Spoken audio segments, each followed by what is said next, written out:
Democratic Senator Alex Padilla is back with us.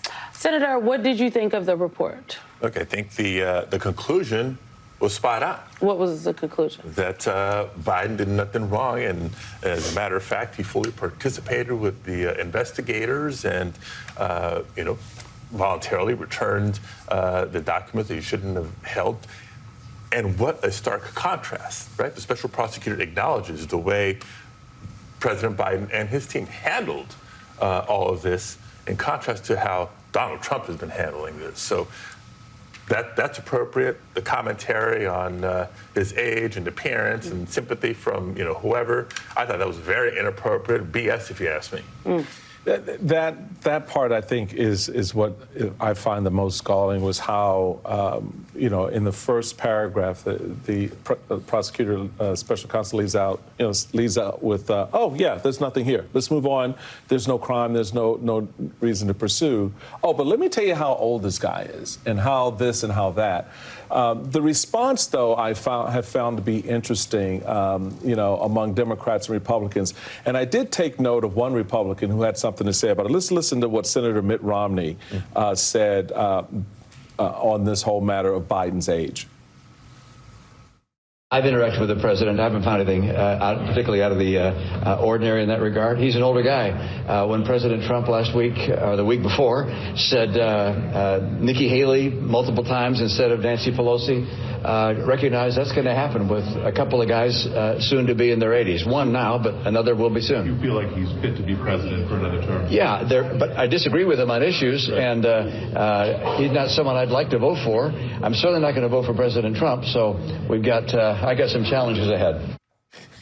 We all have some challenges ahead. But that's the critical thing. That's the critical. You have a United States senator saying, I've interacted with the president. He's doing his thing. I can talk to him. He talks back. He has points of view. I have points of view. I disagree with him on policy. And that's the rub. This is the problem the Democrats have. Amongst themselves, before you even get out into the world with the rest of us, amongst themselves, Democrats are having this internal fight over this man's age instead of recognizing what Mitt Romney just said. Yeah, he's a guy, he's in his 80s. He's going to say some things sometimes that aren't, right there. But in my dealing with him, he's doing the job. Yeah. Is he fit to be president? Yes. But I disagree with him on policy.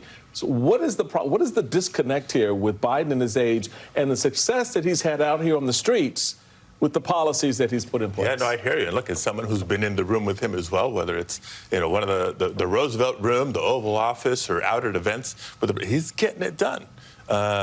And so that's our task between now and November on the campaign side, to remind the American public, number one, not only is he fit to do the job, he's doing a hell of a damn job, right? If he was weak, he wouldn't have been able to rally our allies to support Ukraine against Putin's aggression. Right? He wouldn't have driven the economy to such great success. Inflation is down. Unemployment continues to be down. Wages are up. The evidence, the work product is there, and we got to go tout it. Well, Senator, the president did have a very fiery response when he had a press conference Thursday night. Prior to that, you had Democrats in our own NBC News reporting. The headline is "A Nightmare. Special Counsel's assessment of Biden's mental fitness triggers Democratic panic." What is with the bedwetting? Because, I'm just saying, what is going on? Democrats, a number of Democrats did not do what you just did initially in the hours after that report came out. They answered the phone when the reporters called, and they peed on themselves, for lack of a better term, proverbially. What is going on? Yeah, well, I think we just got to get a little bit more of a backbone sometimes and know that the fight is on. And we got to get out there and take the case to the American people, because if we don't, we know that the only thing they will be hearing is the misinformation and the disinformation coming from Donald Trump, the Republican Party. There was a great op-ed by Stuart Stevens, Republican, that basically said Democrats need to stop calling President Biden a good president. They need to say he has been a great president, that it's a question of the forcefulness with which Democrats are out there on the stump. Not even this question of should there be another candidate. No, just like actually standing up for his record. And what strikes me about it is the fact it's like, y'all are in down ballot races. Like, you need him to succeed.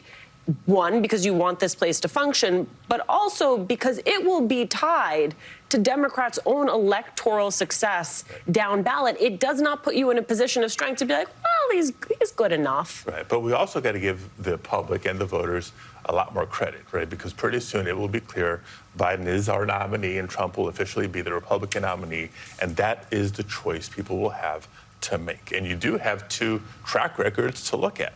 The 4 years of the Biden presidency, what it's meant from public safety, economy, investment in communities, advancement of equity concerns throughout the country, and the dumpster fire that was the Trump administration, right? From the economy to the pandemic and everything else. Is there an effort, you think, within, I know you're not tied into the campaign or anything like that, but do you sense there's an effort, to Alicia's point, to really reframe the narrative for this administration? I've always said that it probably would work best if you let President Biden be Senator Biden or Uncle Joe. Just let him go out and do his thing. Yeah, he's going to stumble here and there, but let him do his thing. But the infrastructure behind him is the more forceful, in your face. No, this has been a great president for these reasons. Do you sense that now has kind of broken open for Democrats in light of both legal events that have been occurring, as well as the political events occurring on the Republican side, where it's very clear that MAGA now has full control of the political process, RNC on up and down, and so you have a clear runway now of what's in front of you. Yeah, but Michael, this is also because it's now time. Right? 2 years ago, 3 years ago, it wasn't a presidential election year, right? The primary season is off and running, and it's clear to everybody that Trump will be the nominee. And so all the focus from the press, with all due respect, has been on the Republican primary and what's going to happen, how many challengers. Remember, there used to be this DeSantis guy that was in the mix, and I remember periodically, right? And so we're going to get there. And all the attention's been on that side, not on the Democratic primary, because Biden is our president, and we have a strong record that we're proud of, that we're going to run on. And so as we get closer to the summer and the conventions, that'll be the focus, and the contrast is going to be clear. And beyond that, I just got, because you mentioned sort of let Joe be Joe, and people love Joe. But when people see Donald Trump, right, most Americans, whether they publicly admit it or not, what is it they feel? They're feeding off I'm scared. The bitterness, the chaos. And so I confidently believe that come November, we're going to see not just Biden v. Trump round 2, but a Biden victory. And I hope by a large margin the last time. What you just described as a choice. Right. And I know much has been written about the fact that the Biden campaign and the White House would like this to be a choice election. But maybe is it really a referendum on Joe Biden? I do think, though, it is a choice. It's a choice between Joe Biden and what it looks like to be Donald Trump. And when you describe, like, how do people feel? I know how I feel. I'm scared. We're in precarious times. We just had the former governor of Montana on, former RNC chair, that talked about this. It's a choice election. No doubt. I mean, every election is to some regard, but this one, couldn't be more of a contrast, couldn't be more of a difference, and the stakes couldn't be higher. We thought 2020 was consequential. That was before January 6th. That was before a former president with countless indictments becomes more and more popular in his party and is putting the thumb down on problem solving in the United States Congress. So people have a choice to make. Members of Congress have a choice to make, because the work that we have to do is too serious. Senator Padilla, I think now I can say thank you.